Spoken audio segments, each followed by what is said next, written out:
KB Cherry. Saya semalam dengan ucapan PMX, saya kagum lah. Bagi saya, ucapan PMX semalam ni antara ucapan yang terbaik sepanjang zaman. Ucapan dia yang terbaik sepanjang zaman. Meremang bulu roma. Meremang bulu roma. Saya ada tak pentas semalam. Memang semangat kita dengar dia punya ucapan. Itu baru balik tau. Orang biasa baru balik daripada luar negara ni, jet lag tau. Dia balik-balik je dia terus. Mana energi dapat saya pun, saya kagum. Mana tak semua orang boleh buat. Dia kalau pergi ke New York pun dia pergi sekejap, sampai pukul 3 pagi terus meeting.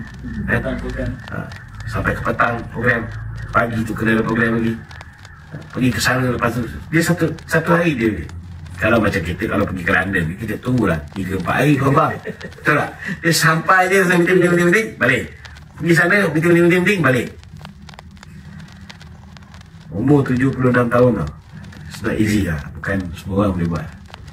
Sepatutnya kita sebagai rakyat Malaysia ni hari ni, bila kita ada seorang Perdana Menteri yang berani untuk mempertahankan umat Islam dan mengambil ikhtiar dan usaha bersungguh-sungguh berjumpa dengan negara-negara Arab, cuba bantu satukan negara-negara Arab ni. Negara Arab ni selama hari ni tuan-tuan, mereka ni berjiran dengan Palestin pun ramai yang tak ambil port pun, tak ambil endah pun. Dan ramai bila nak bersuara, mereka memikirkan hubungan baik mereka dengan Amerika, mereka memikirkan hubungan baik mereka dengan British, mereka memikirkan hubungan baik mereka dengan Perancis, mereka memikirkan hubungan baik mereka dengan Israel, hubungan dagangan. Jadi ramai tak bersuara sebelum ni. Tetapi hari ni kita tengok Saudi ni tuan-tuan, Saudi ni cukup rapat dengan apa ni, dengan Amerika ni. Hari ni Saudi pun lantang tuan-tuan. Kalau macam Turki ni kita tahulah, memang konsisten daripada dulu. Negara-negara lain macam Qatar, ini memang daripada dulu konsisten. Tapi PMX juga memainkan peranan tuan-tuan, dalam menyatukan bukan setakat umat Islam di kalangan rantau-rantau kita ni ASEAN. Dia pergi ke GCC, dia dapat mengadakan pertemuan-pertemuan dengan pemimpin-pemimpin Kesatuan Teluk Arab ni, dan nampak hari ni negara-negara OIC khususnya mereka macam dah bersatu hati untuk mempertahankan Palestin ni habis-habisan. Ada juga lah yang bertanya soalan. Dia tanya, kenapa tak hantar tentera? La ilaha illallah. Ini masalahnya. Kadang-kadang setengah orang ni dia ingat kita boleh ambil tindakan sembarangan. Nak hantar tentera ni saudara ke Palestin, termasuklah kalau nak menghantar misi pendamai ke, ataupun misi keamanan ke, ataupun nak bawa misi kemanusiaan, kita perlu dapat berkenan kesepakatan oleh negara-negara yang berjiran dengan Palestin, dengan Israel ni tuan-tuan. Bukan boleh main kedah je. Contohnya lah, kalau barang-barang ni Mesir tak buka pintu, boleh masuk tak barang-barang ni? Tak boleh. Apatah lagi saudara, kalau nak hantar tentera, takkan nak naik basikal, takkan nak naik motosikal, takkan nak naik kereta pergi sana, kenalah naik pesawat. Kalau pesawat yang bawa tentera kita tak boleh landing dekat mana-mana sempadan, nak landing kat mana? Landing kat Palestin, landing kat Gaza.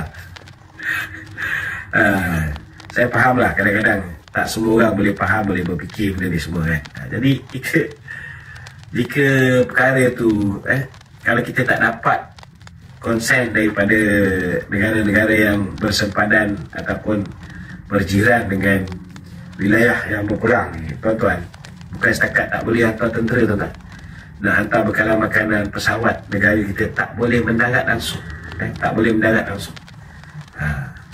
Ini bukan satu keputusan kita boleh hantar suka-suka hati, tak boleh. Ini kita kena faham, dan jangan pula ada pihak-pihak yang cuba nak mengelirukan rakyat. Dia kata PM Sembang dia tak berani nak hantar tentera. Tak betul tuan-tuan. PM pun dah pergi berjumpa dengan negara-negara GCC tu untuk membincangkan tindakan seterusnya. 18 pertuduhan baru ke atas Wan Saiful Wan Jana Wibawa. Sebelum ni tuan-tuan, 6.9 juta ringgit sebelum ni. Hari ni Wan Saiful saudara dikenakan di bawah 18 pertuduhan berhubung dengan dana berjumlah 6 juta ringgit, saudara. Begitu juga yang kita fahami, Adam Radlan yang juga merupakan timbalan pengurusi ataupun timbalan ketua Bersatu di Segambut, juga telah pun dikenakan pendakwaan di bawah Anti-Money Laundering Act yang melibatkan dana bernilai RM500,000. Ini baru orang-orang yang dekat dengan Muhyiddin. Kita tengah tunggu. Begitu juga dengan menantu Muhyiddin Yassin yang sampai hari ini tidak lagi kesampaian. Kita duk tunggu, dia tunggu, dia tak balik-balik. Jadi dia tak balik, tiba-tiba kita tengok Muhyiddin pula nak minta pasport, tuan-tuan. Nak pergi ke luar negara.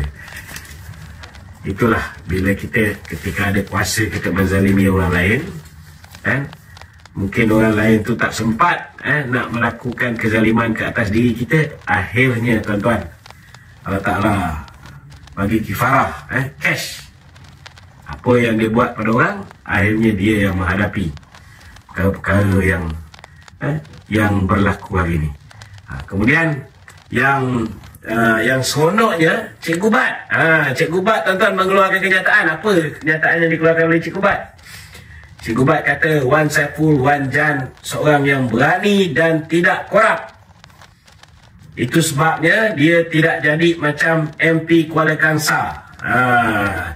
Dia kata MP Kuala Kangsar korup, dan Wan Saiful Wan Jan tidak korup dan berani lawan. Itu sebab dia didakwa.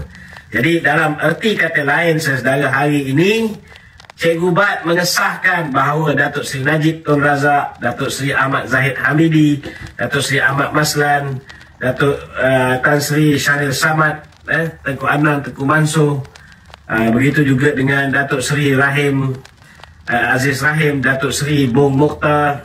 Mereka ni semua tidak korup kerana mereka tidak lompat parti. Sebenarnya dia nak ceritakan zaman Muhyiddin jadi Perdana Menteri, zaman Mahathir jadi Perdana Menteri, benda itulah, penawan-penawan terpilih itulah yang berlaku ke atas pemimpin-pemimpin UMNO bila mana mereka tidak mahu melompat. Jadi dia ingat benda yang sama kita buat macam dia. Inilah dia Cikgu Bat, tuan-tuan. Dia bila dia cakap tu dia lupa tengok cermin diri sendiri. Last kali akhirnya dia mengesahkan bahawa Datuk Seri Najib, Datuk Seri Zahid dan pemimpin-pemimpin UMNO yang lain sebenarnya tidak korup. Mereka didakwa kerana mereka tidak tunduk dengan Bersatu, tidak tunduk dengan Mahathir, tidak tunduk dengan Muhyiddin Yassin. Inilah mesej yang nak disampaikan oleh Cikgu Bat. Dalam banyak-banyak ayat yang keluar daripada mulut Cikgu Bat, yang ini je tuan-tuan yang boleh pakai. Yang ini je boleh pakai.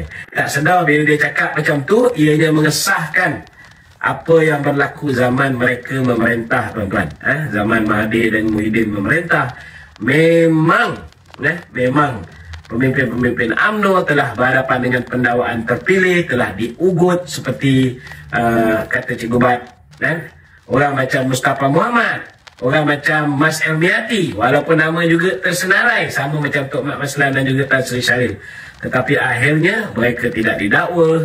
Nama Mustafa Muhammad hilang, nama Mas Elmiati pun hilang daripada senarai orang yang nak didakwa oleh pihak SPRM berhubung isu dana 1MDB. Tiba-tiba bila mereka melompat, mereka jadi ahli parlimen bebas dan kemudian masuk Bersatu, mereka disucikan.